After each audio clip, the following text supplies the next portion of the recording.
Rachel Smith was kneeling on the most expensive marble floor of the grand shopping center when she heard her name spoken with a tone of professional respect for the very last time. At 38 years old, she had spent 10 long years polishing that identical imported stone, a luxurious surface that would never belong to someone of her humble social standing. For a decade, she had consistently lowered her head, not because of a weak character or a lack of personal dignity, but because she had 2 young children waiting for dinner at home, and could never afford the luxury of pride. On that specific Tuesday morning, she had absolutely no idea that she would stumble upon a misplaced leather wallet during her routine cleaning shift. She did not know that inside it lay something capable of completely transforming 2 separate lives. Nor did she anticipate that in less than 2 hours, she would be deeply humiliated in front of the entire executive floor of the Pinnacle Plaza Mall on 5th Avenue in New York City, for a crime she never committed. To understand how she arrived at that devastating moment, one must look at how her long day began in the early hours of the morning. Rachel woke up at 5 o'clock in the morning, adhering to the strict schedule she followed every single day of her grueling week. She carefully prepared the heavy school backpack for Ethan, who was 8 years old, and packed a neat lunchbox for Lily, who was only 6 years old. She left a brief handwritten note on the refrigerator door for her elderly neighbor, Diana Clark, who had kindly agreed to pick the children up from school later that afternoon. Rachel drank a single cup of bitter black coffee without any sugar, simply because her supply had run out the night before, and she had completely forgotten to purchase more during her rushed grocery trip. She caught 2 crowded city buses to reach the upscale mall in Manhattan, changed into her standard uniform in the locker room, and adjusted her blue work shirt along with the crooked name badge that she always straightened exactly 3 times a day. She was a remarkably beautiful woman, in a natural way that she herself never truly noticed or acknowledged in her busy life. Her dark black hair was pulled back into a hurried, practical bun, and her deep brown eyes carried a profound seriousness that people frequently mistook for coldness, but which was actually a sign of intense concentration. It was the unwavering concentration of a single mother who needs to remain entirely focused all the time because she simply cannot afford to make a single mistake. Her daily cleaning route began on the 3rd floor, progressed to the 4th floor, and eventually brought her to the exclusive corporate corridor on the 12th floor. This private area contained high-end meeting rooms reserved specifically for wealthy executives and powerful business owners who rented the luxurious space for their important commercial negotiations. Rachel had never once stepped inside one of those magnificent rooms as an invited guest or a participant. She only knew every single square inch of them from the outside, recognizing them by the quality of the glass and the sparkling state of the floors she left perfectly clean every single morning. It was inside the executive restroom on the 12th floor, at precisely 8:20 in the morning, that her fingers made contact with the misplaced wallet. The object was resting quietly underneath the marble sink, pressed tightly against the dark baseboard, as if it had slipped from the pocket of a hurried businessman. It was crafted from dark, expensive leather, heavy to the touch, with 2 elegant golden initials neatly engraved on the lower corner, E.F. Rachel stopped her work immediately. She instinctively glanced around the empty room, not out of a sense of guilt or dishonesty, but out of the pure survival instinct of a worker who knows that certain sensitive situations require immediate witnesses.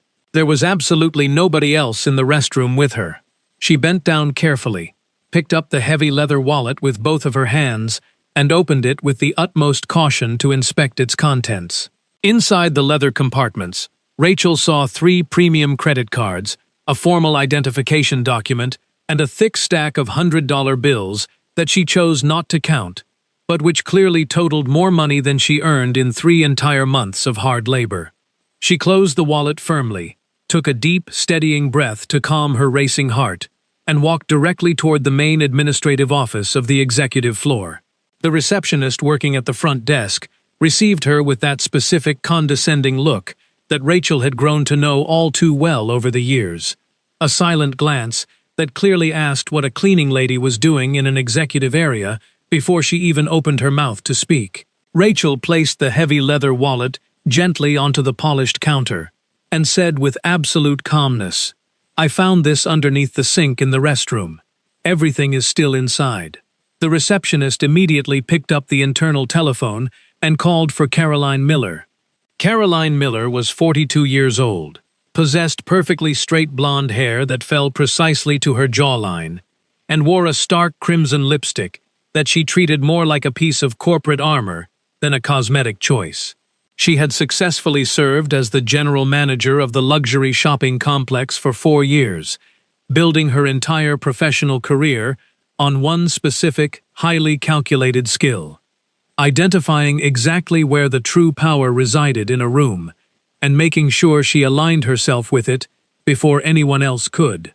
She picked up the recovered wallet from the desk, carefully verified the identification card inside, and recognized the prominent name printed on the document in an instant. The wallet belonged to Edward Foster, the multi-millionaire owner of Foster Holding, a powerful man whom she had desperately tried to impress during 3 high-profile corporate meetings over the last 2 months, though without achieving any visible results. Caroline dialed the private office of Edward Foster in less than 1 minute, eager to present herself as the efficient savior of his lost property. Edward Foster arrived on the 12th floor in exactly 18 minutes. A 47-year-old corporate titan dressed in a tailored charcoal gray suit, with intense eyes that never rested on any object long enough to show personal interest. He was the distinct type of powerful man who completely filled a room, not because of his physical size, but because of the cold temperature he seemed to bring with him. There was an undeniable quality about his demeanor that instantly chilled the surrounding environment and made people around him feel inherently nervous. Caroline handed the leather wallet back to him with a perfectly calibrated, sycophantic smile playing on her lips. Edward opened the leather piece, methodically checked his various credit cards, passed his fingers across the thick stack of bills, and frowned slightly as he looked up. "There were $15,000 in cash here," he stated in a low, level voice that sounded like a definitive assertion rather than an open question. Caroline turned her gaze toward Rachel before she even took a moment to think about the consequences of her words. What followed from the manager was not a logical thought process, but rather a malicious professional reflex designed to protect her own standing with a billionaire. It was the desperate reflex of an ambitious woman who wanted to appear entirely efficient and protective in front of an incredibly important client, regardless of who got hurt. "You kept a portion of the cash for yourself, didn't you?" Caroline demanded, her voice cutting through the quiet room. The executive corridor fell into a dead, suffocating silence. Rachel felt the solid floor beneath her feet, but for one terrifying second, she honestly believed she was about to sink through the ground. She looked directly at Caroline, and then she looked at Edward. The wealthy businessman said absolutely nothing in response. He did not even look at Rachel's face, but merely closed his wallet and slid it into the internal pocket of his suit jacket. "I did not touch a single cent of your money," Rachel said, her voice coming out entirely whole and without a single tremor of fear. "I delivered the wallet to the desk, exactly how I found it on the floor."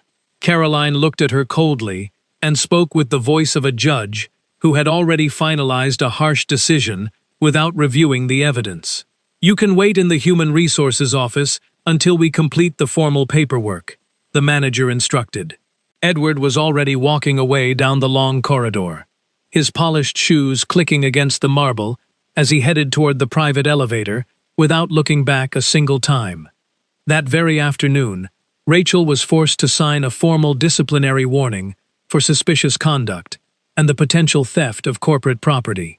Her fellow co-workers began to look away from her in the hallways, and the youngest cleaner on the shift, who had personally witnessed Rachel handing over the wallet with her own hands, remained completely silent because nobody asked for her testimony.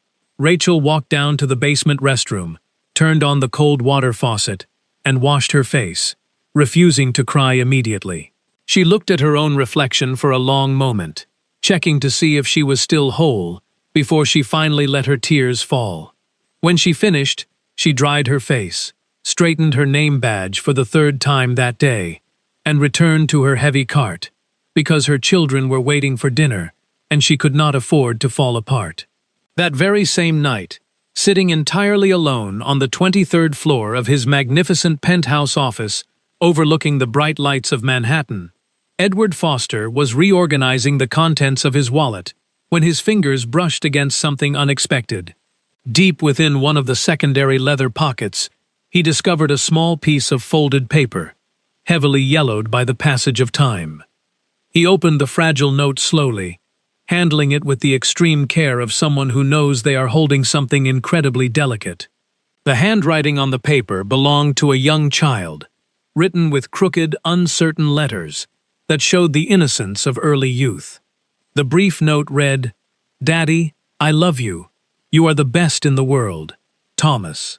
Edward froze in his leather chair, becoming completely immobile as his eyes locked onto the faded ink. 15 long years had passed since the last time he read those precious words, and 15 years had gone by since the devastating automobile accident that claimed his son's life. It had been 15 years since that old wallet, which he had recently uncovered a few weeks ago from the bottom of an old storage suitcase, had gone missing from his possession without him realizing that his late son's final note was still safely tucked inside. He suddenly realized, with a wave of intense guilt, that he had been completely mistaken about the amount of money inside the wallet. There had only been $14,000 in cash, not $15,000, as he had blindly assumed. As this realization washed over him, he understood an even greater truth. The cleaning woman had not touched a single item inside his property, leaving the money and the irreplaceable note completely undisturbed. She had returned the only physical object in the world that still carried the living voice of his deceased child, and he had stood there in icy silence while she was unjustly accused of theft. For the first time in 15 long years, Edward Foster put his head in his hands and wept bitterly in the quiet of his massive office. He had no idea that inside that wallet lay the most painful secret of his life, and he had just committed the greatest injustice of his career. Edward did not sleep for a single minute during that long, dark night. Staying awake until dawn was not an entirely unusual experience for him, as he had spent 15 years functioning on very few hours of sleep while building a vast financial empire that, ironically, seemed to leave him feeling more empty with every new corporate building he acquired. But this specific night was entirely different from his usual business-driven vigils, because he was not staying awake to review financial spreadsheets, commercial contracts, or upcoming executive meetings. He was awake because that yellowed piece of paper was resting openly on his glass desk, and he could not force himself to look away from his son's crooked handwriting. The words felt like a living pulse on the paper, making it seem as though 15 years had not actually passed, but were merely a long, painful pause between a child's declaration of love and the fatherly response he had never been able to give. At 2 o'clock in the morning, he called his personal assistant to verify his bank records, confirming without a doubt that the original cash amount was $14,000. He realized the innocent cleaner had faced a humiliating disciplinary action in the building he owned, and at 2:40 in the morning, he placed a direct phone call to Caroline Miller. Caroline answered the phone on the very first ring, as she was the type of ambitious manager who slept with her device directly in her hand whenever there was a slight possibility of an important call from a billionaire client. "Mr. Foster, what a surprising pleasure to hear from you at this hour," she purred, trying to hide her sleepiness. Edward cut through her greeting with a voice made of pure steel. "Tomorrow morning at exactly 8 o'clock, I want you standing in the 12th floor corridor alongside the employee who returned my wallet today. I want the signed disciplinary warning in your hand, and I want every single member of the morning cleaning shift present at the meeting." Caroline stuttered into the receiver, her usual confidence evaporating into the night air. "Mr. Foster, please, I can easily explain the situation. I was only trying to protect your financial interests." Edward repeated, 8 o'clock in the morning, and disconnected the call without waiting for another word. Rachel arrived at the shopping mall the following morning, completely unaware of the storm that was brewing on the executive floor. She had slept terribly the night before, not because of the stressful warning on her record, but because Ethan had been coughing relentlessly through the dark hours, forcing her to alternate between his bedside and the kitchen. She had spent the night preparing hot tea with honey and ginger, silently begging the universe that her son's illness was nothing more than a passing seasonal cold. Lily had insisted on sleeping while tightly hugging her small school backpack, because she had an important drawing presentation that day and was terrified of arriving late to her classroom. Rachel had managed to summon a bright, reassuring smile for her two children before leaving their small apartment, and she adjusted her crooked name badge while sitting on the bus ride into Manhattan. She had firmly decided, while walking up the concrete steps of the mall, that she would not allow an unjust warning to bend her spine or break her dignity.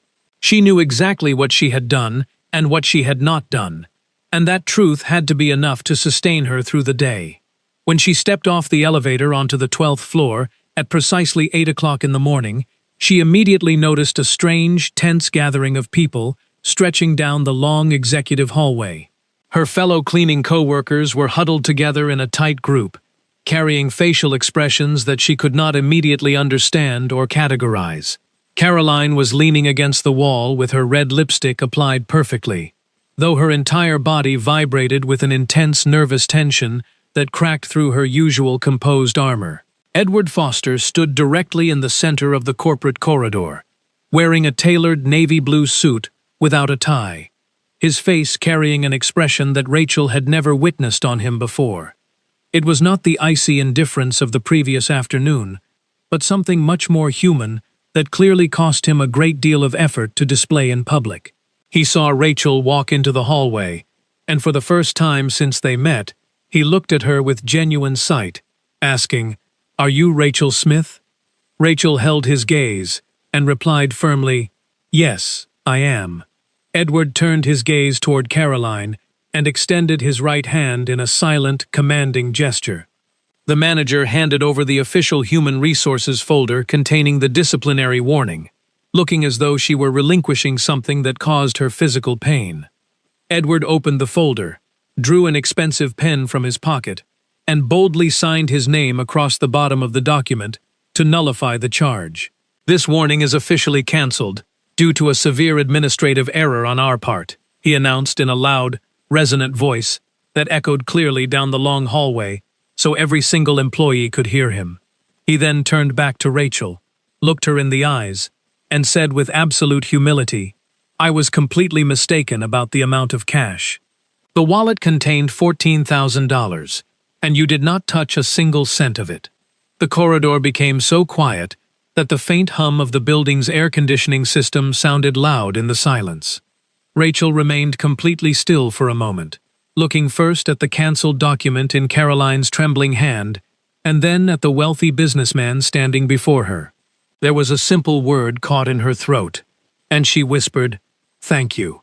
The other cleaning employees began to disperse slowly, whispering among themselves as they headed toward the basement lockers to discuss the shocking turn of events.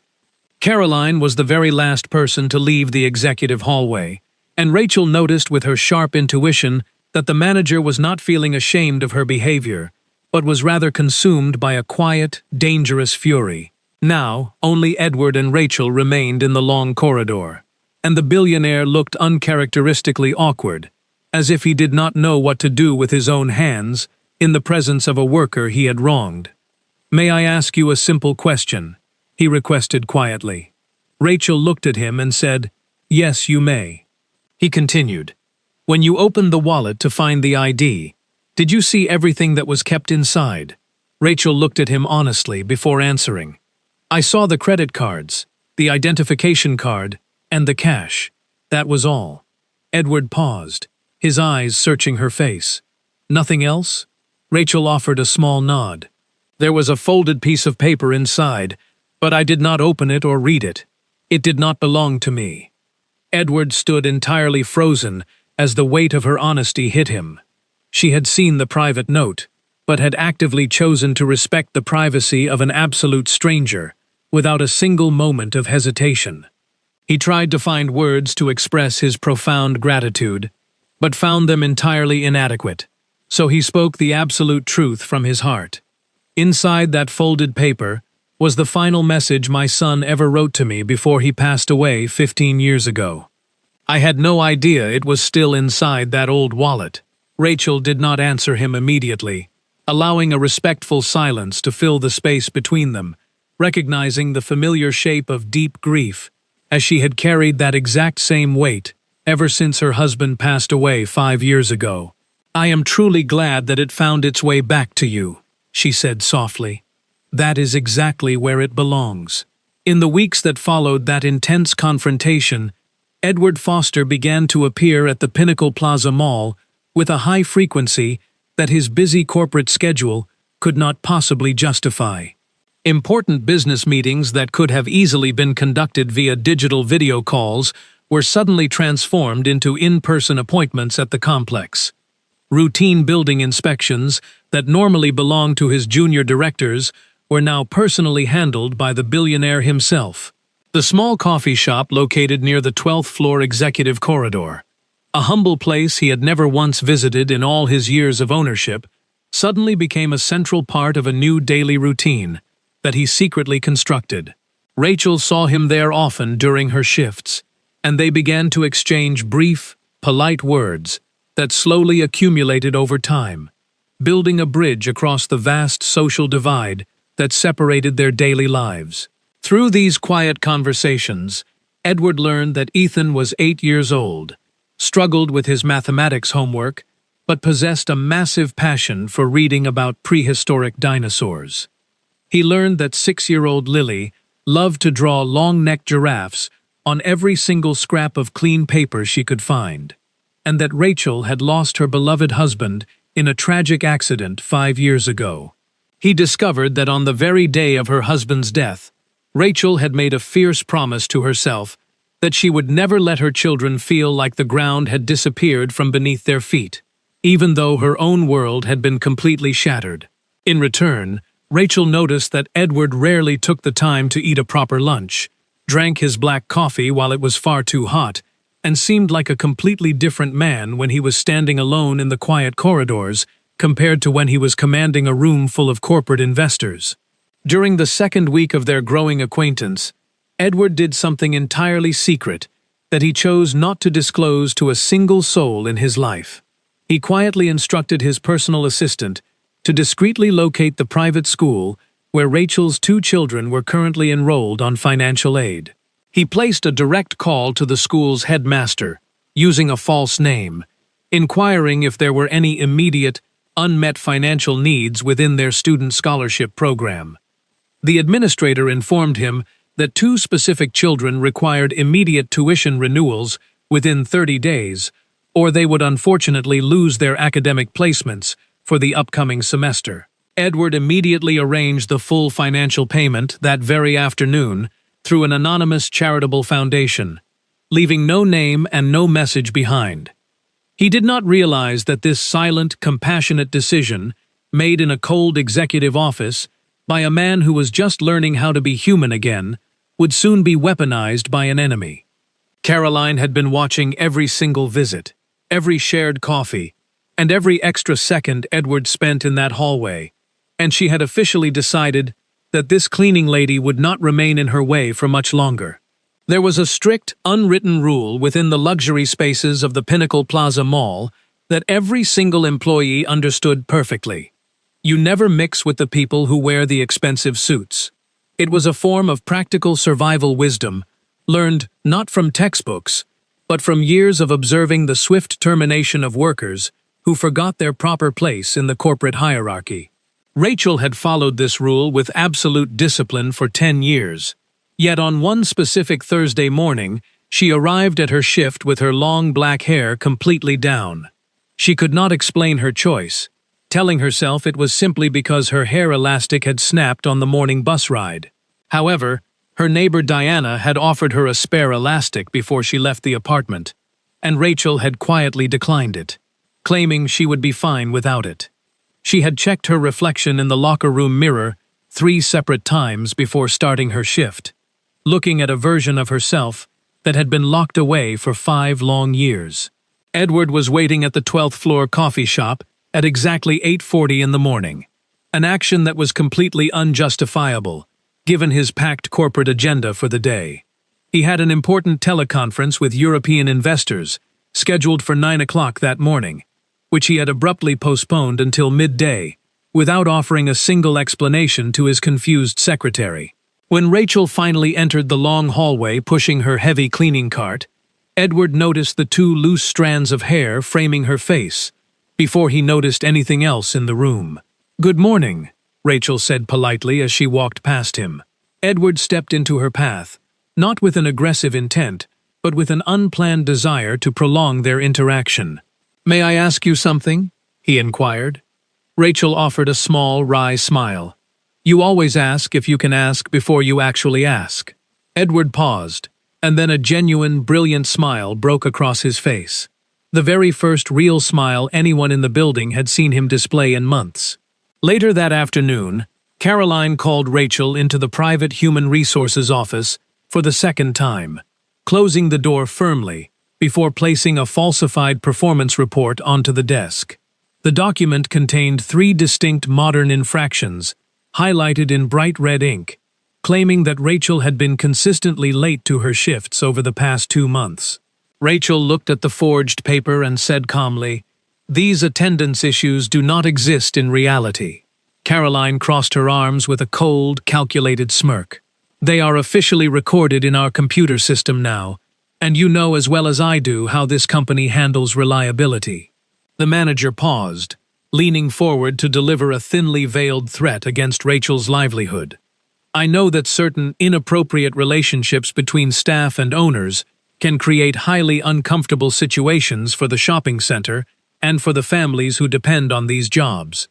Rachel stood up slowly, her voice entirely steady, as she demanded a formal written protocol for the complaint, before walking out of the room to return to her work, her mind racing with the terrifying math of her monthly bills. The universe tested Rachel further that week, when Ethan's persistent cough rapidly transformed into a dangerous, burning fever that refused to break. At 2 o'clock in the morning, on a rainy Friday, she rushed her young son to the emergency room, carrying a sleeping Lily in her tired arms, because she had no one to watch her daughter at that hour. The medical staff ordered a series of immediate X-rays, and by the end of an exhausting week of tests, a specialist delivered a sentence that completely shattered Rachel's world. "We have discovered a distinct nodule located on your son's left lung," the doctor explained gently. "It is highly probable that it is completely benign, but we absolutely require an immediate biopsy to confirm the diagnosis as quickly as possible." When Rachel inquired about the out-of-pocket cost for the private procedure, the number the administrator quoted was exactly 3 times the amount of money she had managed to save in her bank account. On the following Monday morning, Edward arrived at the mall and noticed Rachel's absence from her usual corporate corridor, eventually locating her sitting completely alone in a quiet corner of the busy food court. He sat down at her table without waiting for an invitation, asking softly, "Has something happened in your life?"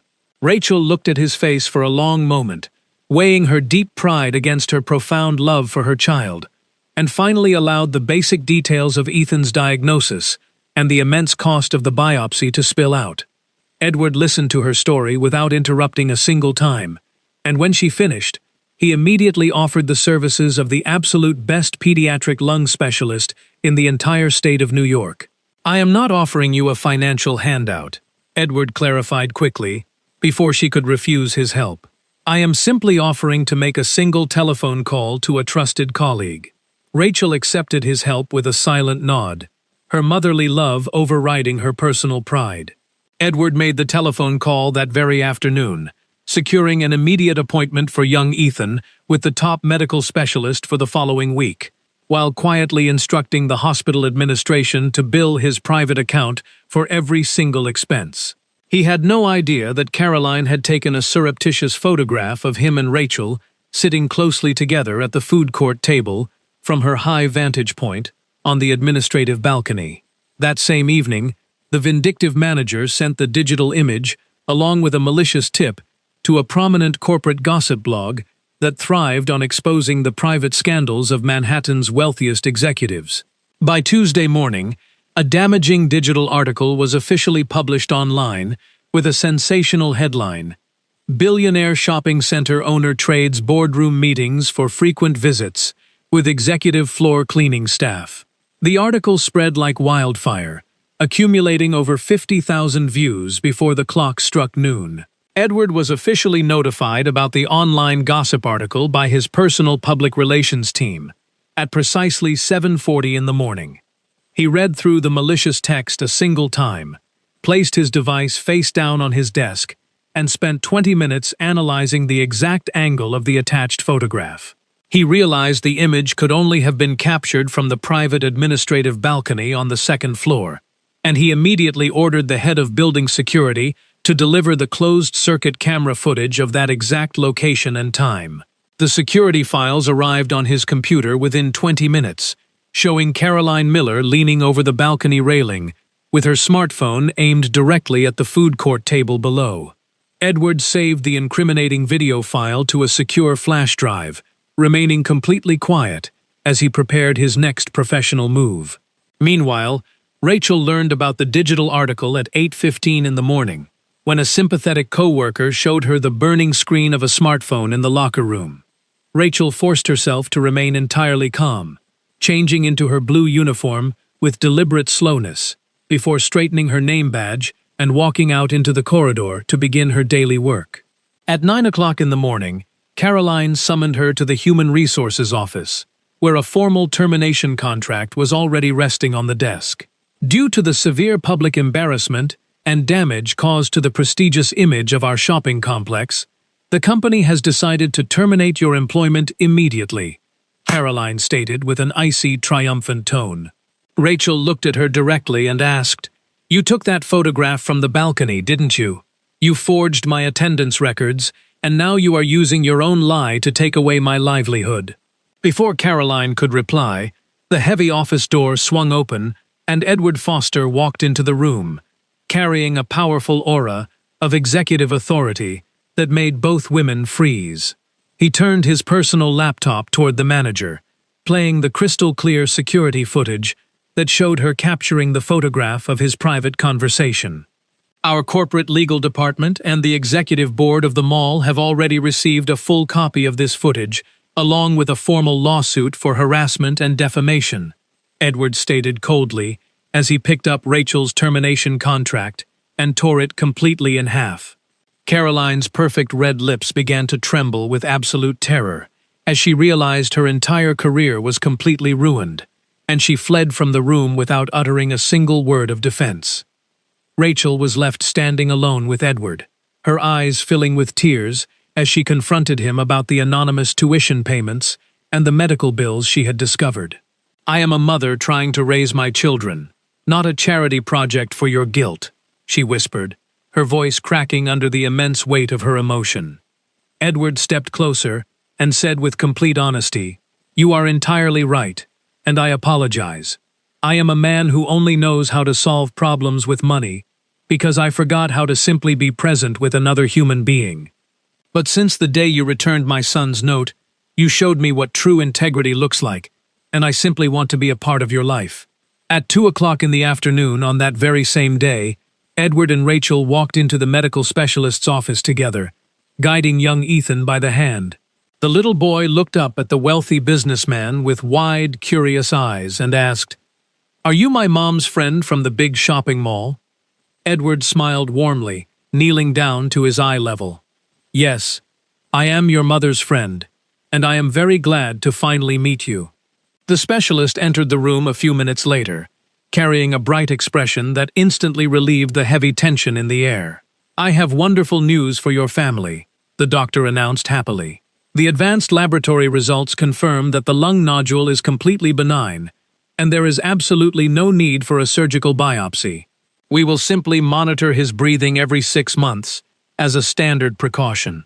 Rachel placed her hands over her face, as tears of pure relief streamed down her cheeks, and Edward hugged young Ethan tightly, before promising him a massive ice cream celebration.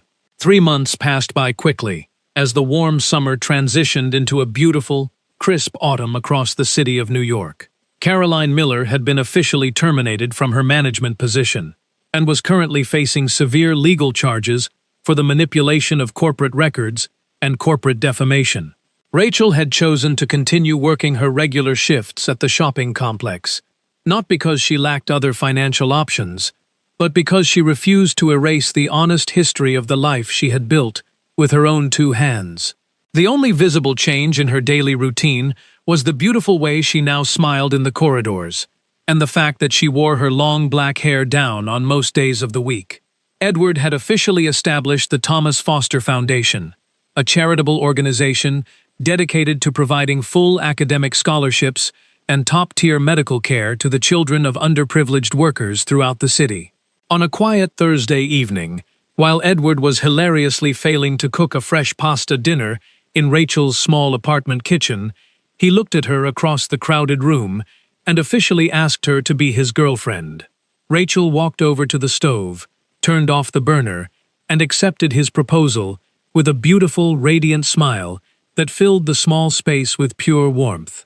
On the first Sunday of May, the family visited the peaceful cemetery where young Thomas had been laid to rest 15 years ago.